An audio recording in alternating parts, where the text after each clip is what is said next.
demand and supply model can give us other information besides just the price and quantity that prevail in a market.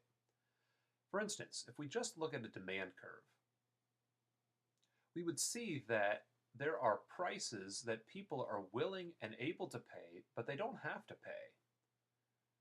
As you can see here, if the market price were $3, there would be people who would be willing and able to pay much more than that. Yet in a market where a single price prevails, those individuals don't have to pay that higher price. If this individual would be willing to pay $5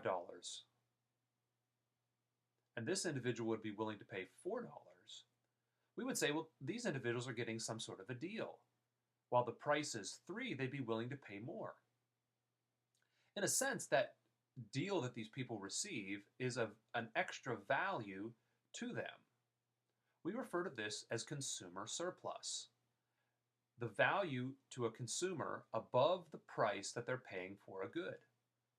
In fact, if we look at a demand curve, all the way down the demand curve, there are theoretically people who would pay every single price between the point where the demand curve hits the y-axis and the price that they actually have to pay.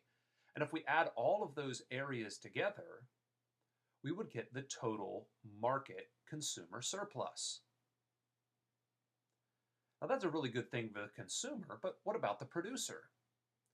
Well, producers sell at a particular given price. Again, let's say it's $3. But because of the way the supply curve slopes upward, there are some producers who would be willing and able to sell this product at a price less than $3. Yet, if a consumer is willing to give them $3, the producer would be more than happy to take it. In fact, there are items or amounts that producers would be willing to sell at less than $3, but they don't have to, all the way up the supply curve to $3.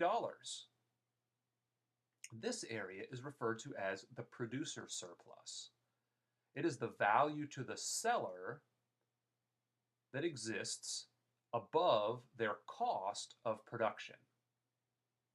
Now, put a different way, the consumer surplus forms the area below the demand curve and above the price. The producer surplus is the area below the price and above the supply curve.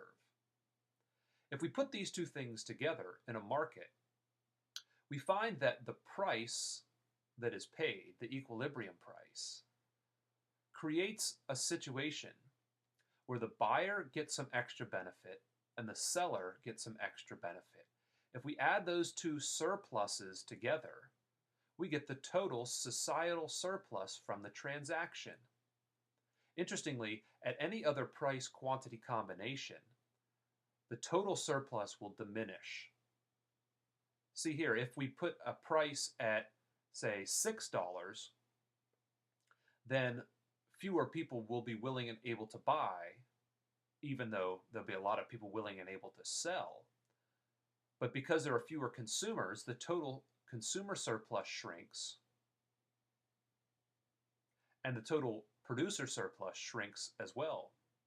This happens because there's simply less being bought and sold. So, in a market, there is consumer and producer surplus created by a transaction. That total surplus is reduced whenever we go below the market output or at some other price other than the equilibrium price.